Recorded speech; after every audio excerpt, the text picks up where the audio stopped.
Topic adjustment है, ध्यान दो।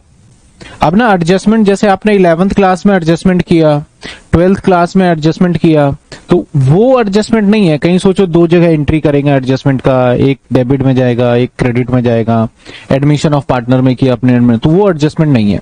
यहाँ पे एडजस्टमेंट का मतलब है कि कुछ कैलकुलेशन करना पड़ेगा जिससे आपको एग्जैक्ट अमाउंट निकाल के फिर लिखना पड़ेगा। डबल एंट्री वाला कोई कॉन्सेप्ट नहीं है, तो पहले ये दिमाग से निकाल देना कि एडजस्टमेंट है। कई बच्चे क्या करते हैं, सर ये दो जगह तो गया ही नहीं, आप तो बोल रहे थे एडजस्टमेंट है, तो ये वो एडजस्टमेंट नहीं है। यहाँ पे कुछ कैलकुलेशन करना पड़ेगा, जिसमें से हम एक कैलकुलेशन देखने वाले हैं किसके ऊपर, that is a provision for tax. या फिर मैं टैक्स की सिर्फ बात करूं, टैक्स। तो नंबर 1 एडजस्टमेंट है टैक्स। अब टैक्स आपको दो जगह देखने को मिल सकता है। सबसे पहले टैक्स का नेचर समझना होगा कि टैक्स का नेचर कैसे काम कैसे करता है, तो जाके आपको मैं जो कराऊंगा एडजस्टमेंट वो समझ में आएगा। पहले टैक्स का नेचर भी देख लेंगे और फिर हमें समझ में आएगा।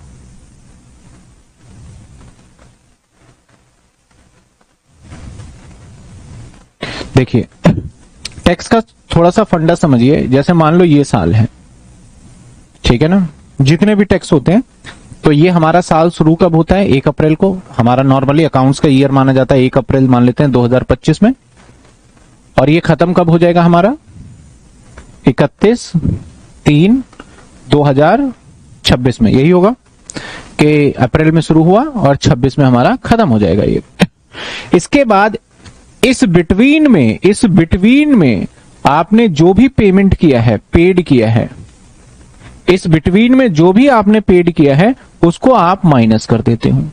कैश फ्लो स्टेटमेंट में हर जगह तो ये कॉन्सेप्ट नहीं लगता कि हम ये पेमेंट कर रहे हैं, हर जगह ये कॉन्सेप्ट नहीं लगेगा, लेकिन हाँ कुछ जगह कॉन्सेप्ट लगता है। पेमेंट करते हो तो माइनस हो जाता है और रिसीव करते हो तो प्लस हो जाता है।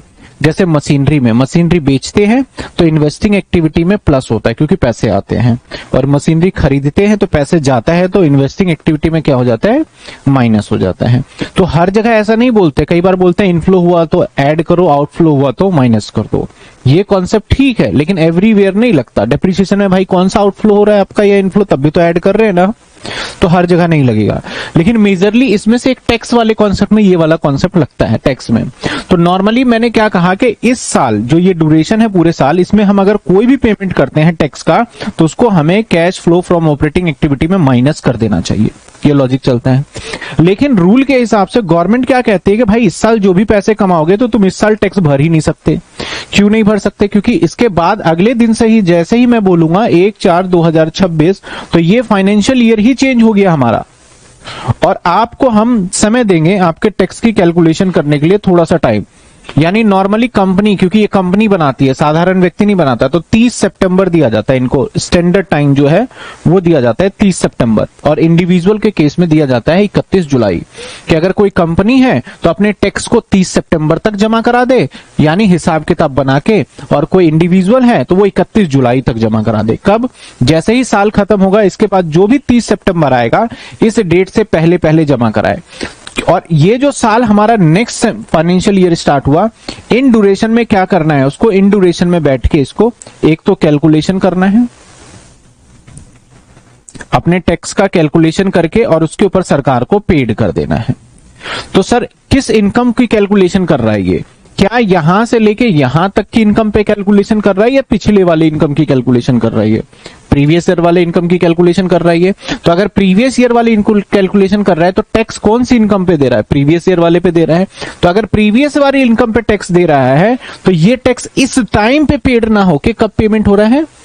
नेक्स्ट ईयर पेड हो रहा है। तो अगर मैंने बोला भाई मैंने इस साल का इनकम टैक्स दिया, मैं ऐसे कभी नहीं बोलूंगा मैंने इस साल इनकम टैक्स दिया, मैं बोलूंगा मैंने इस साल का इनकम टैक्स, यहां पे बोलूंगा मैंने दे दिया।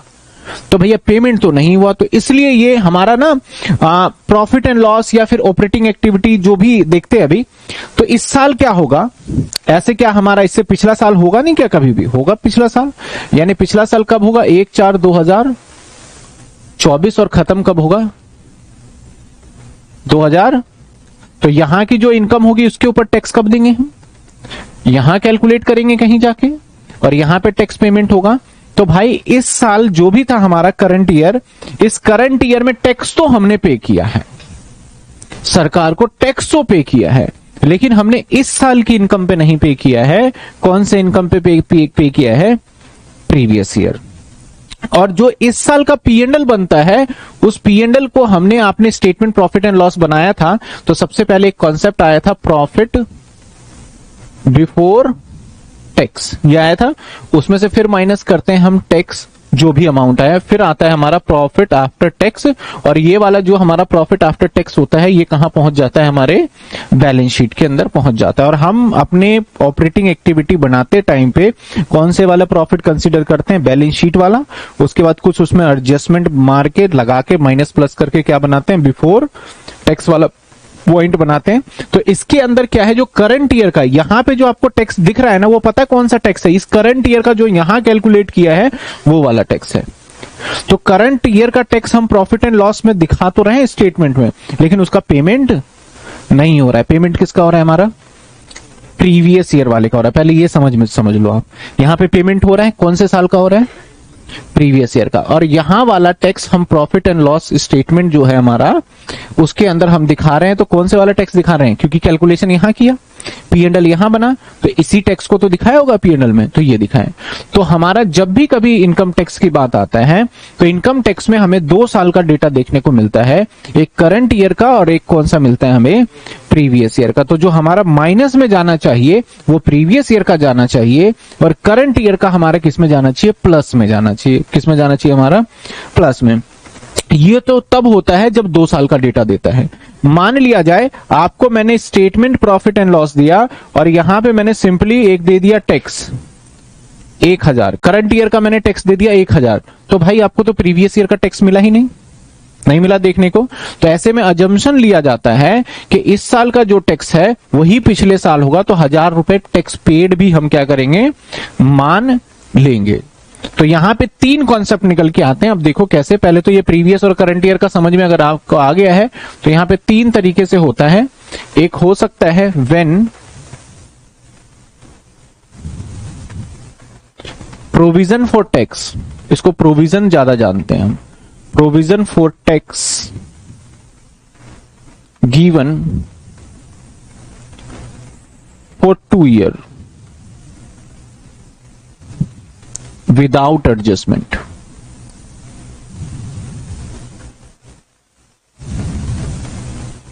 और प्रोविजन फॉर टैक्स आप अगर गिवन होगा तो पता है किसका पार्ट होता है? करंट लाइबिलिटी का। मैंने बताया था प्रोविजन फॉर टैक्स आपको कहां देखने को मिलता है? Short term provision for tax के अंदर एक हेडिंग भी था करंट लाइबिलिटी के अंदर, वहां मिलेगा। तो ऐसे सिचुएशन में अगर आपको दे रखा है दोनों साल का, तो उसकी 2 एंट्री है, तो दोनों साल का डेटा का क्या करने वाले हो? तो ऐसे सिचुएशन में आपको क्या करना है?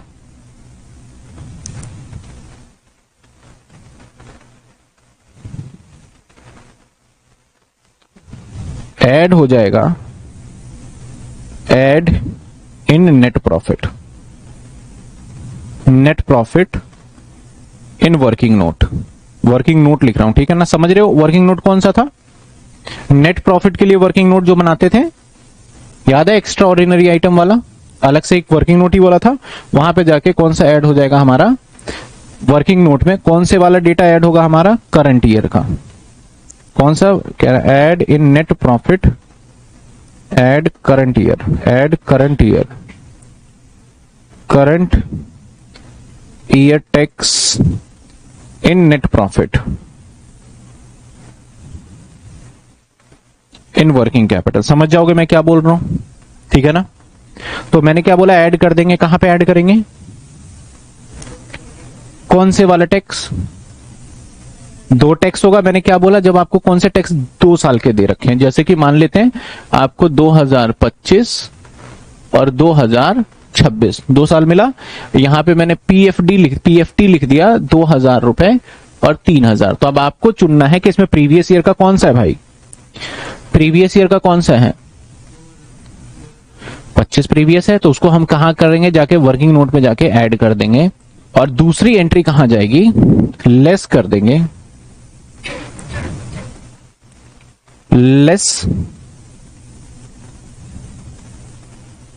Previous year tax from cash generation, याद करो, from cash generation from operation के बाद मैंने लिखवाया था ना less income tax. Heading format याद करो, सबसे पहले नेट प्रॉफिट था, फिर क्या था हमारा, उसके बाद अगला heading net profit before working capital changes, उसके बाद क्या था कैश जनरेशन फ्रॉम ऑपरेशन, उसके बाद मैंने कहा था इनकम टैक्स को क्या करना है आपने, तो वहां पे माइनस हो जाएगा। मैंने समझा दिया, देखो नोटिंग करते टाइम पे ये मैं अपने हिसाब से जो मुझे समझ में आ रहा है मैं लिख रहा हूं, लेकिन आप बेहतर समझ रहे हो कि क्या यहाँ पे और कौन से दिमाग में इमेजिन चल रहा है। तो जब नोट करोगे तो अपने हिसाब से साइड में लिख भी लेना कि क्या बातें मैंने किया और आपको जो समझ में आया वो कैसे आप रिवीजन के टाइम पे कर पाओगे। समझ में आई बात आपको? एक तो ये सिचुएशन हो सकता है, एक सिचुएशन हो सकता है when given only statement profit and loss account, सिर्फ स्टेटमेंट और प्रॉफिट एंड लॉस अकाउंट में मिलेगा। तो ऐसे सिचुएशन में सेम अमाउंट, जो अमाउंट दे रखा है उसी अमाउंट को क्या करोगे, ऐड कर दोगे नेट प्रॉफिट में। सेम अमाउंट को हम क्या करेंगे, इसी को कॉपी कर लेते हैं। कि जो आप ये वीडियो देख रहे हैं, इस वीडियो को बनाने में हमारी बहुत मेहनत है। क्लास को रिकॉर्ड करने से लेके एडिटिंग तक, नोट्स को बनाने तक काफ़ी मेहनत है। तो प्लीज़ आप इस चैनल को सब्सक्राइब जरूर करिए और अपने दोस्तों को भी शेयर करिए कि इस चैनल पे आपको बीकॉम की सारे कंटेंट्स अवेलेबल होते हैं। सेम अमाउंट,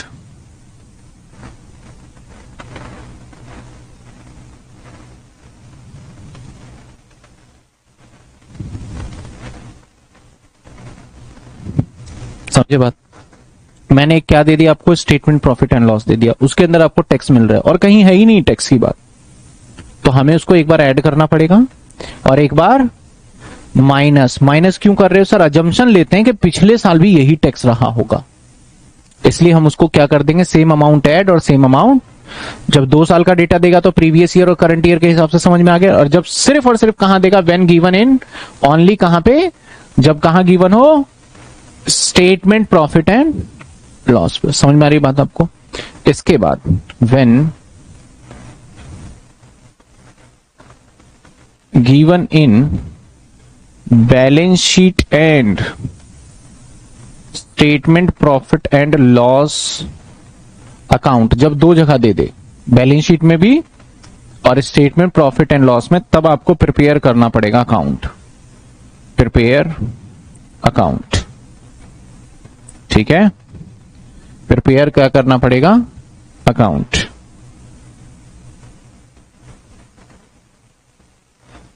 अकाउंट कैसे बनेगा अभी पीछे चलेंगे। और when given in balance sheet and adjustment, balance sheet and adjustment,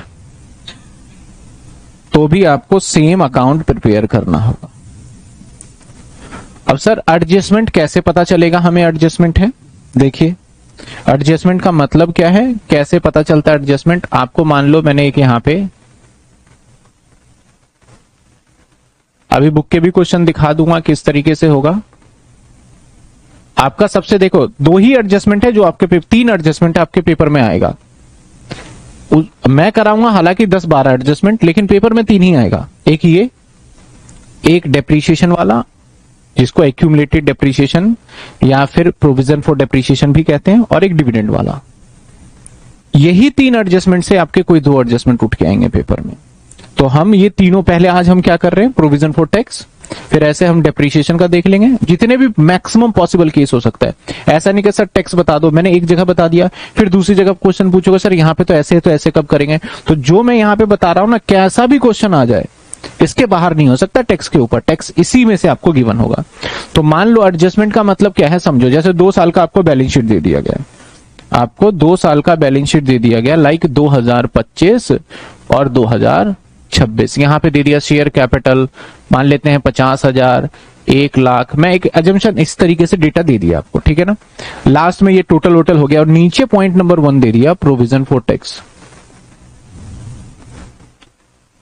tax 1,000 और यहां पे भी प्रोविजन फॉर टैक्स है 2,000 और 3,000। तो ये कहां गिवन है बैलेंस शीट के, ये क्या है हमारा, तो ये कहां गिवन है बैलेंस शीट के अंदर और ये कहां गिवन है बैलेंस शीट के, तो बाहर जो गिवन है उसको हम क्या कॉल करेंगे, एडजस्टमेंट। समझ में आई बात आपको, उसे क्या बोलेंगे, एडजस्टमेंट। तो जब ऐसे गिवन होगा, अगर सिर्फ ये नहीं देता ये देता तब तो हमारा काम चल जाता, ऐड कर देते करंट ईयर का, लेस कर देते। लेकिन नीचे जब एडजस्टमेंट में दे दिया तो हमारा काम नहीं चलेगा, अब हमें अकाउंट बना के फिर करना पड़ेगा। अब मुद्दे की बात है सर, जो नीचे आपको एडजस्टमेंट में दिया जा रहा है वो क्या है, तो नीचे जो एडजस्टमेंट में देगा या तो आपको बोल सकता है profit provision for tax create, या हो सकता है चार्ज, या हो सकता है प्रोवाइड, अनेक और वर्ड हो सकते हैं। इसका मतलब होता है मेड, और या हो सकता है कहे आपको प्रोविजन फॉर टैक्स पेड। जब पेड वर्ड कहेगा तब अलग सिचुएशन होगा, मेड वर्ड कहेगा तब अलग आपका सिचुएशन होगा। पेड का मतलब हम पेमेंट की जानकारी दे रहे हैं, मेड मतलब जो इस साल बनाया है उसकी जानकारी दे रहे हैं, मेड का मतलब जो P&L के अंदर लिखा है उसका मतलब ये है। चलिए कैसे अकाउंट बनेगा, प्रोविजन फॉर टैक्स कहां पे आता है वैसे बैलेंस शीट में, देखा है आपने कहीं, याद है आपको balance sheet provision for tax कहां देखा है, करंट लायबिलिटी में। किस हेडिंग में, प्रोविजन फॉर टैक्स का कोई हेडिंग था क्या करंट लायबिलिटी में, शॉर्ट टर्म प्रोविजन में। तो आप ही खुद बोल रहे हो लायबिलिटी है, तो प्रोविजन फॉर टैक्स क्या होगा हमारा, प्रोविजन फॉर टैक्स क्या होगा, तो लायबिलिटी का मतलब इधर तो डेबिट इधर क्रेडिट का तो फंडा ही है, तो इधर से प्लस होगा और इधर से क्या होगा, माइनस होगा। तो भाई बैलेंस बीडी किधर होगा इसका, देखो सिंपल लॉजिक और बिल्कुल फंडामेंटल क्लियर है ना आपको, तो आप गलती नहीं करोगे। अकाउंट क्या करते हैं, कैश फ्लो स्टेटमेंट या जहां भी हमारे जो 12th स्टैंडर्ड में होते हैं ना, जहां अकाउंट बनाने की टाइम आ जाता है, जैसे मैं बोलूं 4 फीचर अकाउंट बनाओ, आफत लगता है यार क्या दे दिया यार, 4 फीचर अकाउंट बनाओ, कैपिटल रिजर्व अकाउंट बनाओ, तो आफत लगेगा आपको। यहां पे जितने अकाउंट बनेगा तो आप बचने की कोशिश करते हो अकाउंट से। लेकिन अगर आपको रूल क्लियर है कि भैया लायबिलिटी है, तो लायबिलिटी में सबसे पहले तो 2 काम कर ही लेना है, बाय साइड में बिना बैलेंस बीडी के तो होगा नहीं, बीडी भी होगा और इसका 2 साइड में क्या होगा, 2 बैलेंस सीडी होगा। ये 2 चीजें, और ये 2 चीजें लिखने में आपको कोई बहुत ज्यादा नॉलेज की जरूरत नहीं है कि अकाउंट्स का एकदम बहुत डिटेल नॉलेज चाहिए आपको। ये 2 काम कर लिया हमने। अब ये अब 2 चीजें सोचना है, बढ़ना और घटना, किधर से बढ़ेगा, किस साइड से, ये क्रेडिट्स, और घटेगा किस साइड से। अब घटने का रीजन है मैं सरकार को पैसा दे दूं, मेरा टैक्स घट जाएगा। मेरा टैक्स बन रहा है 1,00,000 रुपए, मैंने सरकार को बोला ले भाई 70,000 रुपए, तो मेरा टैक्स कितना बचा, 30 ही देना तो रह गया, तो घटेगा। तो घटने का रीजन मात्र एक है, टू बैंक से आप क्या कर दो, उसको पेड कर दो, टू बैंक से क्या करो, एकमात्र। और बढ़ने का रीजन है प्रॉफिट कमाते जाओ, प्रॉफिट कमाते जाओ, आपका टैक्स बढ़ता जाएगा। तो बढ़ने का रीजन है जब आपने मेड कर दिया, प्रॉफिट एंड लॉस से मेड, मेड मतलब अभी क्रिएट किया है, तो बढ़ने का रीजन ये है। तो यहां पे आपका इस क्वेश्चंस के अंदर 2 ही बैलेंसिंग फिगर आंसर निकल सकते हैं, 2 बैलेंसिंग फिगर, या तो ये बैलेंसिंग फिगर निकलेगा, कब निकलेगा ये बैलेंसिंग फिगर, अगर ये दे दे तो, या फिर ये बैलेंसिंग फिगर निकलेगा, ये बैलेंसिंग फिगर कब निकलेगा, जब ये दे दे। बीडीसीडी तो देगा ही देगा, तो अगर ये देता है तो ये बैलेंसिंग फिगर, और ये देता है तो ये बैलेंसिंग फिगर। अगर ये वाला देता है तो ये ऐड हो जाएगा कहां पे, नेट प्रॉफिट में। कौन से नेट प्रॉफिट में, वही वर्किंग कैपिटल वाले पार्ट में, वर्किंग सॉरी कैपिटल बोल दिया मैंने, वर्किंग नोट वाले पार्ट में, ठीक है ना।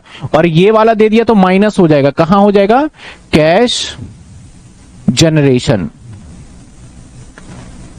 फ्रॉम ऑपरेशन से लेस हो जाएगा, ये क्या हो जाएगा हमारा, लेस हो जाएगा। आपके एग्जाम में ये क्वेश्चन आएगा जो एडजस्टमेंट है। ठीक है ना। अब जैसे मेरा ये सवाल है, इस सवाल में सपोज करो मैं बोलता हूं, आप मुझे कैलकुलेट करके बताना, मैंने बोला कि provision for tax create charge जो भी है ये 200 रुपए दे दिया मैंने। तो हम कैसे करेंगे इसको, मैं रफली करके दिखा रहा हूं कैसे करेंगे भाई। पहले बैलेंस बीडी लिखेंगे। बताओ इस सवाल के अंदर बैलेंस बीडी क्या होगा आपका? आपका 2000 और 3000 है, बैलेंस बीडी क्या होगा? इधर लिखेंगे 2000 और सीडी इधर लिखेंगे 3000 और एडजस्टमेंट में क्या दे रखा है? अब क्रिएट ये मेड होता है, मैंने लिखा ना ब्रैकेट में, ऐसे शब्द में क्या बोलेंगे? मेड, जो कि पीएनएल में। तो कहां लिखेंगे? बाई में 200 रुपए। ठीक है, तो ये क्वेश्चन थोड़ा सा ठीक, चलो 200 की जगह पे हम इसे 2000 कर देते हैं। ठीक है, तो कितने हो गए? 2000। तो इधर का टोटल 4000, इधर 3000, तो पेमेंट कितना किया हमने? 1000। तो 1000 जो पेमेंट है वो तो ले जाओगे माइनस करने के लिए, और ये वाला जो एडजस्टमेंट में 2000 दे रखा था जो मेड के समय में सामने लिखा है वो कहां ले जाओगे आप? नेट प्रॉफिट में ऐड कर दोगे। समझ रहे हो कैसे अकाउंट बनेगा ये? अब सपोज करो मैं ये नहीं दे रहा आपको, ये नहीं दे रहा, मैं ये दे रहा हूं आपको 500 रुपए। तो ऐसे सिचुएशन में क्या होगा? ये वाला पार्ट तो आएगा नहीं भाई। अब हमें पेड की जगह पे लिखना पड़ेगा 500, है ना। अब किधर डिफरेंस निकल रहा है? 1500 इधर निकल गया डिफरेंस हमारा। समझ रहे हो, मैं छोटा सा डेटा लिया जिससे आपको फटाफट, ये 1500 रुपए आप ले जाओगे, ऐड कर दोगे नेट प्रॉफिट में। यानी देखो, वर्किंग नोट आप तब तक नहीं कर पाओगे नेट प्रॉफिट वाला जब तक ये अकाउंट नहीं बना लेते। समझ रहे हो बात? क्योंकि वो तो सबसे पहले करना होता है नेट प्रॉफिट लिखते टाइम पे, लेकिन नेट प्रॉफिट तभी ना लिख पाओगे जब उसके अंदर आपने टैक्स को क्या कर दिया हो? ऐड कर दिया। और टैक्स का ऐड आप तब तक नहीं कर पाओगे, कब तक? जब तक कि आप इस वर्किंग नोट को नहीं कर लेते। समझ में आई बात आपको? उसके बाद ये पेड वाला सेक्शन तो लास्ट में। अगर आपको मेड दे देता है तो वर्किंग नोट थोड़े टाइम बाद भी बना लोगे तो चलेगा। अगर मैं ये दे दूं तो थोड़े टाइम बाद भी बना लोगे तो चलेगा, क्योंकि नेट प्रॉफिट आप सीधा सीधा ये ऐड करके निकाल लोगे। लेकिन अगर आपको पेड दे देता है और ये निकालना पड़ेगा तो पहले आपको ये अकाउंट बनाना पड़ेगा अपने नेट प्रॉफिट को सही करने के लिए, फिर बाद में आगे बढ़ोगे। तो इनकम टैक्स के अंदर देखो मैंने क्या, इनकम टैक्स में क्या है, 3 टाइप से 4 पॉइंट लिख दिए। हो सकता है सिर्फ कहां दे? बैलेंस शीट में। इसमें तो बड़ा सिंपल है, करंट ईयर प्रीवियस ईयर। हो सकता है सिर्फ कहां दे? तो उसी अमाउंट को ऐड कर देना, उसी अमाउंट को, क्या अजम्पशन होता है कि पिछले साल भी यही रहा होगा। और हो सकता है बैलेंस शीट और पीएनएल में दे दे, और हो सकता है बैलेंस शीट और कहां दे दे। तो दोनों का ट्रीटमेंट क्या होगा? प्रिपेयर करना पड़ेगा आपको अकाउंट। जो पीएनएल में होता है, जो पीएनएल में होता है हमेशा मेड होता है। पीएनएल में कौन सा होता है? मेड होगा। और बाकी एडजस्टमेंट में मेड भी दे सकता है और पेड भी, डिपेंड्स करता है क्या लैंग्वेज यूज कर रहा है। यहां तक बात समझ में आई आपको?